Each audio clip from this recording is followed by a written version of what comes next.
السلام علیکم، میں عمان کنگرانی، آپ دیکھ رہے ہیں ٹی وی۔ کل ایران میں افسوسناک افسانہ ہوا ہے جس میں ایران کے صدر ابراہیم رئیسی صاحب ہیلی کاپٹر حادثے میں فوت ہو گئے۔ ایک طرف تو ایران میں جو اس کو افسوسناک صورتحال پہ بڑے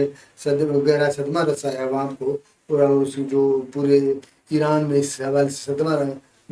دکھایا جا رہا ہے، تو دوسری جانب پاکستان نے اپنے ہمسایہ ملکوں نے، پڑوسی ملک ہونے کی وجہ حیثیت میں اپنے وزیر اعظم صاحب اور صدر صاحب نے ایران کے عوام کو اپنے پیغام میں کہا ہے کہ ان کو ابراہیم خامنی صاحب کے المناک موت کا یا وفات کا بڑا دکھ ہے۔ ایران کے سپریم کمانڈر جناب خامنئی صاحب نے اس المناک حادثے کے بعد ابراہیم رئیسی صاحب کے شہادت کے بعد جناب 2 مہینے کے لیے محمد مخبر کو وقتی صدر چنا گیا ہے۔ نئے الیکشن کے حوالے سے ظاہر 2 مہینوں میں الیکشن ہونے تھے، اس جب تک الیکشن ہو تب تک محمد مخبر کو وقتی طور پر صدر چنا مقرر کیا گیا ہے۔ کہا یہ جا رہا ہے کہ خامنئی صاحب جو ابراہیم رئیسی صاحب خامنئی صاحب کے قریبی اور پورے اعتماد دوستوں میں شامل ہوتے تھے، تو اگلا جو سپریم کمانڈر ایران کا سپریم کمانڈر ہونا تھا، وہ اس کے حوالے سے بھی اس ابراہیم رئیسی صاحب کا نام لیا جا رہا تھا۔ رئیسی صاحب کے حوالے سے یہ کہہ رہا ہے کہ وہ اپنے لائن میں انتہا پسند رہا ہے، اسی حوالے سے اس کے مخالفت بھی رہی ہے، اس کے ایران میں بہت ساری مخالفت رہی ہے، اس کے باوجود وہ خامنئی صاحب کے پراعتماد جو ساتھیوں میں سے تھا، اور اسی حوالے سے وہ آنے والے جو سپریم کمانڈر کے حوالے سے اس کا نام لیا جا رہا تھا، اور ذکر جو باتوں میں یا معاملات میں جو اس کا ذکر ہو رہا تھا، وہ تو آنے والا جو سپریم کمانڈر تھا ایران کا، وہ اس کا نام تھا۔ تو ایک طرف تو یہ اس دردناک جو سانحہ ہے اس کو خامنئی صاحب کو جسد خاکی کو کیا گیا، دفن کیا گیا ہے، تو دوسری جانب یہ رائے سامنے آئی ہے کہ ابراہیم رئیسی صاحب کے جو یہ دردناک اور المناک سانحہ ہے، اس میں امریکہ اور اسرائیل ملوث ہیں۔ یہ ایک رائے ہے جو ایران میں یا اس اہل تشیعت کے حوالے سے جو مذہبی ایک فرقہ مسلمانوں میں اس کے جو زیادہ تر جو ایران کے حامی ہیں، ان کا یہ خیال ہے کہ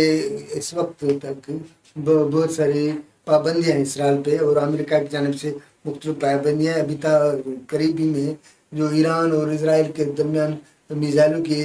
ایک جھڑپ ہوئی تھی، جس میں بھی امریکہ نے ایک کردار ادا کیا تھا، لیکن اس پوری صورتحال کے باوجود ایک طرف تو یہ تاثر پایا جا رہا ہے کہ ایران کی عوام اس پورے حملے کو یا اس واقعے کو امریکہ کی سازش سمجھی جا رہی ہے، تو دوسری جانب امریکہ اور اسرائیل نے اپنا وضاحتی بیان جاری کیا ہے کہ ان کا اس معاملے میں کوئی دخل نہیں ہے، اور وہ اس حوالے سے اپنے بیان ریکارڈ پر جو رکھا ہے اس میں ان کا کہنا ہے کہ وہ اس افسانے میں اس کا کوئی نہیں ہے، عمل دخل نہیں ہے، یہ ایک محض حادثہ ہے جو موسمی حادثہ ہے، جبکہ ایران کے سرکاری ذرائع کا بھی یہ کہنا ہے کہ جو معاملہ ہے، جو حادثہ ہوا ہے، وہ موسمی خرابی کی وجہ سے۔ لیکن اس صورتحال کے باوجود جو عام تاثر ہے، جو عام رائے یہ ہے کہ اگر جو موسمی حادثہ موسمی معاملہ ہوتا تو باقی 2 ہیلی کاپٹر تو محفوظ انداز میں ہے، حالانکہ یہ جہاز 3 تھے، وہ 2 ہیلی کاپٹر 3 تھے، اور جو مضبوط ترین تھے، جس میں 15 سے 16 آدمی بیٹھ سکتے تھے، اتنا مضبوط ہیلی کاپٹر جس کو ابراہیم رئیسی صاحب کے ساتھ اس کے ساتھی تھے، جو اس کو تو وہ سارے جو اس کے ساتھ فوت ہو گئے، شہید ہو گئے ہیں۔ تو یہ ان کا رائے، امریکہ کی رائے کو عوامی سطح پہ رد کیا جا رہا ہے کہ امریکہ یا موساد جو ہے، اسرائیل ہے، وہ اس حملوں سے، اور ان کو جو فضائی جو اس کی حدود ہے محدود کیے گئے ہیں، اس لیے بھی یہ مسئلہ پیش آیا ہے۔ تو اس ساری تو صورتحال میں اب جو ابراہیم رئیسی صاحب کی جو بے وقتی جو المناک شہادت ہوئی ہے اس پہ جو خامنہ صاحب تو ایک طرف تو اپنے محمد مخبر کو صدر وقتی صدر تو بنا دیا ہے، لیکن کہا یہ جا رہا ہے کہ خامنہ صاحب کے علاوہ جو باقی تھے اپنا ابراہیم ریسی صاحب تھے وہ انتہا پسندی اور ہارڈ لائنر تھے، اس لیے اس کی ایران میں کافی ساری مخالفتیں بھی تھیں، جو کہیں کہیں ایسا بھی معاملہ آیا ہے کہ خوشی کا اظہار بھی کیا گیا ہے۔ تو اب دیکھتے ہیں کہ یہ صورتحال کیا بنتی ہے، کیونکہ اس قسم کے ایک دو واقعات پہلے بھی ہو چکے ہیں۔ ایران کا جو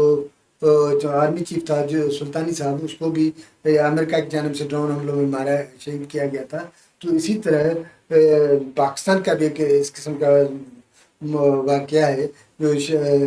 جنرل ضیاء جس کو بھی جہاز میں جس کا حادثہ ہوا تھا اور وہ شہید ہو گئے تھے، وہ مارے گئے تھے، وہ اپنے ساتھیوں سمیت فوت ہو گئے تھے۔ تو اب اس صورتحال میں مسلم جو امہ ہے یا اس کی اپنے جو دائرہ کار ہے قوم مسلم ملکوں ممالک ہیں ان کا یہ خیال ہے، تو اس قسم کے دو چار جو واقعات ہیں جس میں امریکہ ملوث ہے، تو لہٰذا ہو سکتا ہے کہ ایران کے صدر ابراہیم رائسی کے سانے میں المناک موت میں اس کا ہاتھ ہو، جو حادثہ ہوا اس کا امریکہ یا اس کا ہاتھ ہو۔ اب اس کو ہم اس پہ پاؤں زمین پہ رکھ کر مضبوطی کے ساتھ تو نہیں کر رہے، لیکن یہ تاثر ہے کہ